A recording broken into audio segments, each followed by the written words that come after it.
یو غټ پیاز چې دی چوپ شوی مطلب میده شوی یا نری کټ شوی په غوړو کې واچوئ چې داسې لایټ براون شي مطلب پیکه غونته کې چې سور کو کنه ډېر به نه سور کوه او زه سره نور کارم کوم زما د عادت دی کنه سره سلاد جوړول چټني جوړول نو بس دا پیاز چې داسې سور شي وګورئ دا ډېر تیز کلر کې نه دی چې تیز رنګ شي به ښکلی نه راځي او دې کې ماسته واچو ما پکې داسې نیم سیر قدرې ماسته واچوله تاسو پکې خپل مرزي په مطابق چوله شي چې لکه کټوي سونه مقدار کې تاسو غواړئ نو ما دې کې نیم سیر ماسته واچوله او د څه خبره میکس کو دا داسې سالن چې لکه ناشته کې تاسو سوچ کوئ چې څه جوړ کو ځان له یا ملمنو له یا داسې عام ټایم کې تاسو وایي چې موږ کټوي کې څه پاخه کو دا تیار کړئ دې کې زه یو غټه چمچه تور مرچکې مې واچولو تور مرچ وته وایي تاسو له هم خالی خبره پکار ده او مالګه مې پکې واچولو او ما سره دغه نه بدلته کیا څه وته وایي زیرا پاوډر دی کې زیرا پاوډر خامخا چیږي خو ما سره نه ونو بس کم شي چې نه آزاد سم لیدم ډکن مې پکې خو مال چې چلو داسې یو څو منټه اوس دا پاخه کما چې دا لکه دا او مستی کې چې کوم وبدي دا لګي او چې شي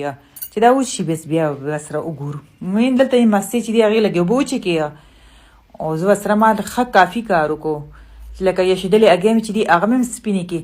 او زه دې کې چې اوس کم شي زیات اټ کوم لګیم عادي الوګان زموږ د کور مشران همې پکې واچوله او تاسو پکې چې الوګان ما اچوئ تاسو پکې خالي انډې واچوئ شنو مرچکې ور واچوئ چې د شنو مرچکو ډېره ښکلې ذایقه پکې راځي دي که موږ سور مرچکې نه اچوو بیا د دې دا رنګ چې دی دا داسې عجیبه غونته کې چې دا موږ سپین ساتو ولې چې دا کریمي ایګ کریمي انډې او د کریم والا اګې ها وته وي ښه چې داسې 2 منټه پکې دا وخوړ کې دوندې کې ما د ملایي یو پیکټ واچولو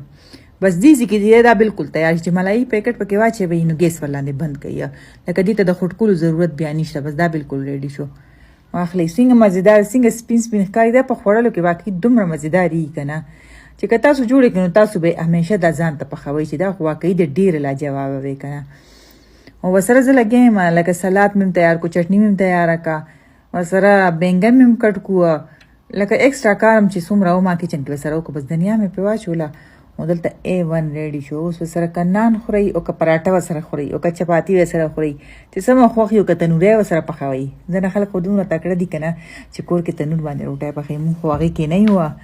موږ خو ښاري خلک یو چې څه راته میلاو شي بس هغه ورسره استعمال کړو لکه دې سره کله کله ما ته روجې هم ډېرې خوندناکې سپینې روجې سي نو واخلئ مزېدار وایټ هانډي ایګ تیار